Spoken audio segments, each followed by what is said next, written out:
ያው እንግዶቼ ብዙ ማስተዋወቅ የሚያስፈልጋቸው አይደለም በተለይ በፖለቲካው ረገድ የአደባባይ ምሁር ናቸው ታዋቂ ፖለቲከኞችም ናቸው የሐሳብ ገበታ ቤተሰቦችም ናቸው በእኔ በኩል ይሄንን ጥሪ ተቀብለው ሁለቱም ስለተገኙና ሪዩኒየን ከ5 ዓመት በኋላ ሪዩኒየን ስላደረጉና ስላደረግን በጣም እጅግ ደስ ብሎኛል ስለመጣችሁ ስላከበራችሁኝ በጣም አመሰግናለሁ እንኳን ደህና መጣችሁ እናመሰግናለን እሺ እንግዲህ በመጨረሻ ጊዜ አንድ ለአንድ የተገናኛችሁት ከ5 ዓመት ከ3 ወር በፊት ይመስለኛል ሜይ 2 2020 ዓመተ ምህረት ይሄ በርግጥ ከዛ በኋላ ባለፈው በአብሮነት የተዘጋጀው ውይይት ላይ አቶ ጀዋርም ተገኝቷል ግን አንድ ለአንድ የተገናኛችሁ ዛሬ ይመስለኛል ለዛ ነው በተለየ መልኩም አንዳችሁም ነገር አድማጭ ተመልካቾቻችን ያተርፋሉ ብዬም የማስበው ምናልባትም ከዚህ በኋላ ለሚደረጉ የፖለቲካ ውይይቶችና ተብብሮችም መሰረት ጥለን እንሄዳለን ብዬ አስባለሁ ከዚህ በፊት ምናልባት ከመጀመራችን በፊት አንድ ነገር ትላንትና ትላንት ወዲያ ተከሰተዋል ወገኖቻችን ላይ የተሻለ ኑሮን ፍለጋ ከጦርነት ከረሃብና ከቸነፈር ሽሽት እየሄዱ በየመን ባህረ ሰላጤ ውስጥ ያለቁ ወገኖቻችን ስላሉ ለነሱ ላይ የደረሰውን ጥልቅ ሀዘን እንደተሰማን በሐሳብ ገበታ ስም መግለጽ እንፈልጋለን እናንተም ምናልባት ሐሳባችሁ መግለጽ ትችላላችሁ በእድሜ ጋሽ ልደቱ ጀምር ጥሩ አመሰግናለሁ ሞገስ ጀዋርም ስለተገኘ በጣም አመሰግናለሁ እንኳን ደህና መጣህ ሞገስ ጥሩ ነው ያነሳው እኔ በያሰብኩት ነበር የውይይታችን መጀመሪያ እንዲሆን እና ሰሞኑን የገጠመው ነገር ያው እጅግ አሳዛኝ ነገር ነው ለመጀመሪያ ጊዜ ባይሆንም እና ለሞቱት ወገኖቻችን ያለንን ጥልቅ ሀዘን እንገልጻለን በዚህ አጋጣሚ ለወዳጅ ዘመዶቻቸውም ደግሞ መጽናናት እንመኛለን እና እንግዲህ የሀገራችን ወቅታዊ ሁኔታ ካልተቀየረ ዜጎች የሚኖሩባት ሀገር ካልሆነች ያው እንደዚህ አይነት ዜና እየሰማን መቀጠላችን የሚቀር አይደለም የሚሆነው እና የተሰማው ዜና በጣም አሳዛኝ ነው እና ልባዊ ሀዘኔን በዚህ አጋጣሚ ገልጻለሁ እሺ ጀዋር ሞገስ አመሰግናለሁ ልደቱም እንኳን በዳግም ተገናኘን እንግዲህ የሚያሳዝን ነው አይ ቲንክ በሁለት ወር ውስጥ ይሄ ለሶስተኛ እና አራተኛ ጊዜ የሆነ ነው ወደ አረብ ሀገር የሚሰደዱ ወጣቶች ቁጥር በብዙ እጥፍ ጨምሯል ባለፉት 2 ዓመታት ለዚህ መንስኤው ደግሞ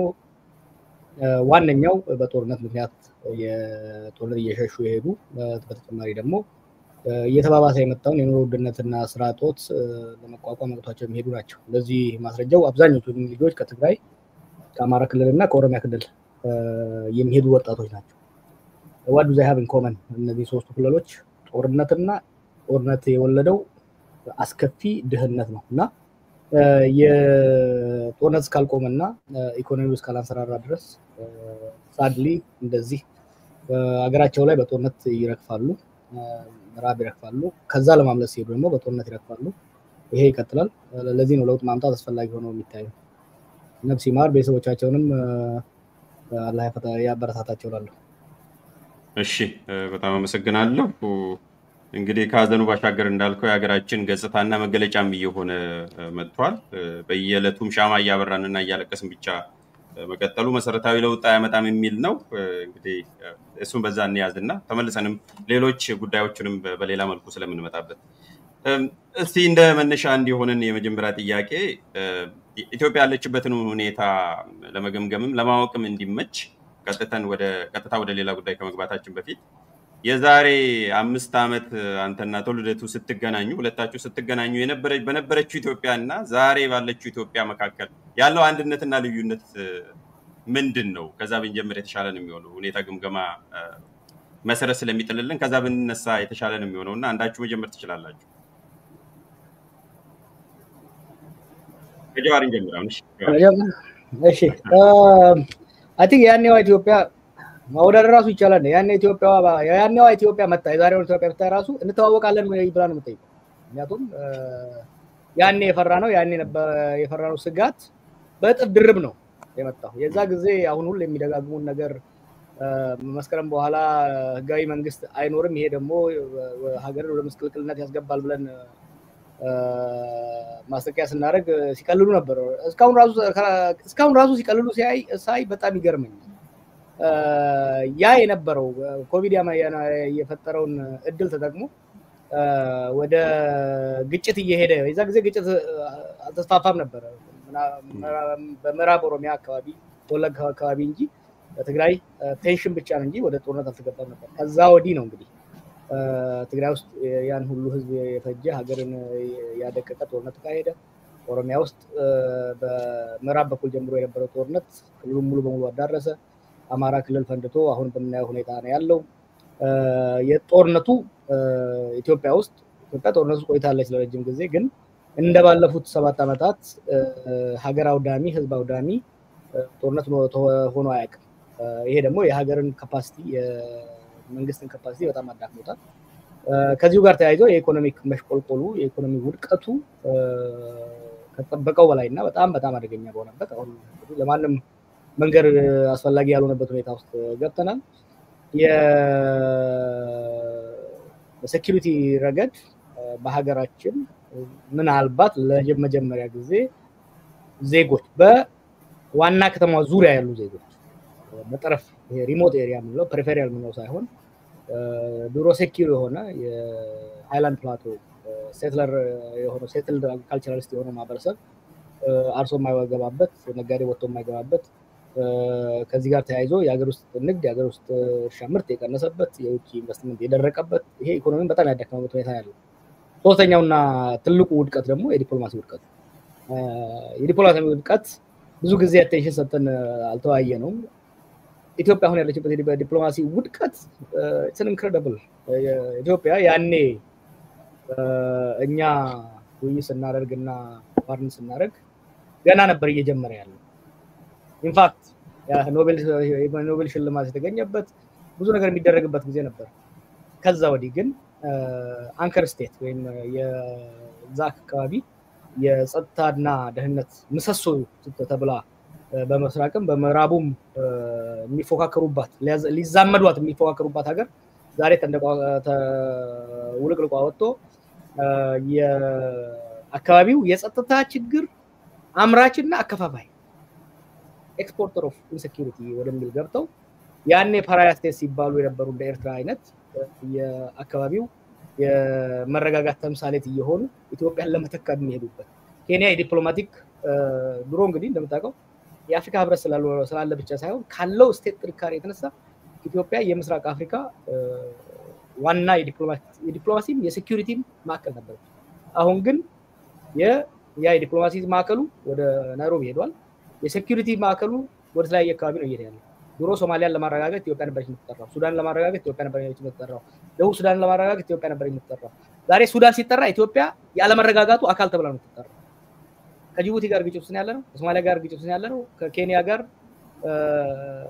ፈዘዝ ያለ ግጭት ነው ያለው ከሱዳን ጋር የግጭቱ አካል ነው ያለው ከኤርትራ ጋር ወደ ጦርነት እያቀናን ያለበት ቦታ ነውና ሁሉም መለኪያ ስታየው አሁን ያለው ኢትዮጵያ የዛሬ 5 አመት ካለው በጣም የተዳከመ ኢኮኖሚያዊ ማህበራዊና ፖለቲካዊ እንዲሁም የጸጥታ ሁኔታ ያለው ምናልባትም በዛው ማድረስ እንድታረጉ ልደትም እንዲጨምርበት መፈልገው ጀዋርም ትመጣለ በሁለቱ መካከልስ ግንኙነት ለምሳሌ እዛ ጋር የተጣለው እርሾ ዛሬም ለደረስንበት ቀውስ ምክንያት ነው ወይ እዛ ላይ የሆነ ነገር ብሬክ ብናረግ ለውጡ ይመጣ ከዚህ የተሻለ ነገር ይኖር ነበር ወይ የሚለውንም የምክንያትና የውጤት ግንኙነትም እንዲጨምሩልኝ ፈልጋለሁ ልደት ዌል ጥሩ ነው ያነሳው ሞገስ አብዛኛውን ሄዶበታል ጀዋር እንዳው ትንሽ ለመጨመር ያህል አንዱ አሁን እንዳልከው እንግዲህ ከ5 አመት በላይ ሆነው ያ እኔና ጀዋር በመገናኛ ብዙሃን በቴሌቪዥን ቀርበን የታየንበት ከዛ በፊት በቪኦኤ አንድ ጊዜ የጋራ ኢንተርቪው እንዳደረግን አስታውሳለሁ እኔና ጀዋር ከረጅም ጊዜ ጀምሮ እንደዋወላለን ተገናኝተን እንነጋገራለን የፖለቲካ ልዩነትን ፐርሰናል አድርገን ወስደነው አናውቅም ነገር ግን በቴሌቪዥን ወጥተን ስንከራከር ስንወያይ ያ የመጀመሪያችን ነበር ኦኤምኤን ላይና አይ ቲንክ ለውጡን ራሱ ያኔ የተፈጠረው ስሜት እና አሁን ያለው ስሜት የሚናገር ይመስለኛል ያኔ እኔና ጀዋር ለምን አንድ ላይ ቁጭ ብለው ታዩ ተብለን ከፍተኛ የሆነ ነውጥ ነበር የተፈጠረው አቧራው ነበር የጨሰው በፍጹም በቃ በአገር ጉዳይ ተገናኝተን ለመነጋገር የሚያስችለን የጋራ ጉዳይ እንደሌለን ተደርጎ በአንድ በኩል በገዢው ፓርቲና በደጋፊ በሌላ በኩል ደግሞ በተቃዋሚው ጎራ እንዴት ሁለቱ ይገናኛሉ ተብሎ ትልቅ አቧራ ነበር የጨሰው የዛሬው ውይይታችንም ገዢውን ፓርቲ ምናልባት በተመሳሳይ ሁኔታ ሊያስደነግጥ እንደሚችል እገምታለሁ ምናልባት ይሄኛውን ጣልቃልገው እንዳው ላስታውስ በመልስ ስትሰጥ ከኢሳያስ አፈወርቂ ይልቅ ጀዋር መሐመድ ይቀርበኛል ብለህ ተናግረህ ነበር የዛሬ አምስት ዓመት እንደዛ ብሎ ለመናገር ሁሉ የሚያስገድድ ነበር አሁን ይሄ ንግግር ምንም ያን ያህል የተለየ ንግግር አይደለም ግን ያን ያህል ለመናገር የሚያስገድድ ነው የነበረው እና ያኔ ብዙ ጫጫታ ተፈጥሮ ነበር በመንግስት ዙሪያ ብቻ ሳይሆን በተቃዋሚው ጭምር እኔ እርግጠኛ ነኝ አሁን የመንግስት ኃይሎች መንጫጫታቸው አይቀርም ተቃዋሚው ግን የሚደነግጥ አይመስለኝም አሁን እንደውም ደስ የሚለው ይመስለኛል የሚጠብቀው ነገር ነው ብያምናለሁ ይሄ ለውጡን ያሳያል ያኔ በመካከላችን አሉ የምንላቸው የፖለቲካ ቅራኔዎች ችግሮች ካሁኑ ጋራ ሲነጻጸር ኦልሞስት ኢምንት ነበሩ ማለት ይቻላል ቅልጦት ሆነዋል አሁን እድሜ ለፒፒ በዛ ጊዜ የነበሩት ልዩነቶች አሁን ቅልጦት አድርጓቸዋል እና እኔ ሁለት ነገሮችን በማየት ያኔ የነበርንበት ጊዜና አሁን ያለንበትን ሁኔታ ማነጻጸር የሚቻል ይመስለኛል ያኔ አሁን ስናነሳ የነበረው ነገር በስልጣን ላይ የነበረው መንግስት በህገወጥ መንገድ ስልጣኑን ማራዘም የለበትም የሚል ነበር ይሄ አደገኛ አካሄድ ለምን በዛን ወቅት በስልጣን ላይ የነበረው አካል ኢትዮጵያን ወደ በጎ አቅጣጫ ይለውጣል ተብሎ ተስፋ የተጣለበት አካል ነው የነበረው ይሄ አካል ህግን ጥሶ የራሱን ስልጣን በህገወጥ መንገድ ማራዘም ከቻለ ወደፊት ትልቅ አደጋ ይዞ ይመጣል የሚል እምነት ስለነበረ አንደኛ የህግ መጣስን ነው ስንቃወም ነበር ሁለተኛ ከዚሁ ጋራ ተያይዞ ይሄ በበጎ መንፈስ ህዝቡ ያየው የለውጥ ሂደት ሊኮላሽ ይችላል ሊጨናገፍ ይችላል የሚል ስጋት ነው የነበረው የለውጥ ሂደት አሁን ከህግ የበላይነት ጥያቄ ከለውጥ ሂደት መስመርና መጨናገፍ ጥያቄ አልፈን እንደ አገርና ህዝብ መንግስት ኖሮን እንቀጥላለን ወይስ አንቀጥልም የሚል የህልውና ፈተና ላይ ወድቀናል እና ሰፊ ልዩነት ነው ያለው ማለት ነው እና በርግጥም ያኔ ያነሳናቸው ስጋቶች የነበሩ ስጋቶች ምን ያህል ተጨባጭ ስጋቶች እንደነበሩ ወደፊት ሊመጣ የሚችለውን ደግሞ አደጋና ችግር አስቀድመን መገመትና ማሽተት ችለን እንደነበረ ያሳየ መድረክ ነው የሚመስለው እና እርግጠኛ ነኝ አብዛኛዎቹ ተመልካቾች ያን ወደ ኋላ መለስ ብለው ማስታወስና ሊወሰድ የሚገባውን ትምህርት ይወስዳሉ የሚል እምነት አለኝ እና ስፋቱ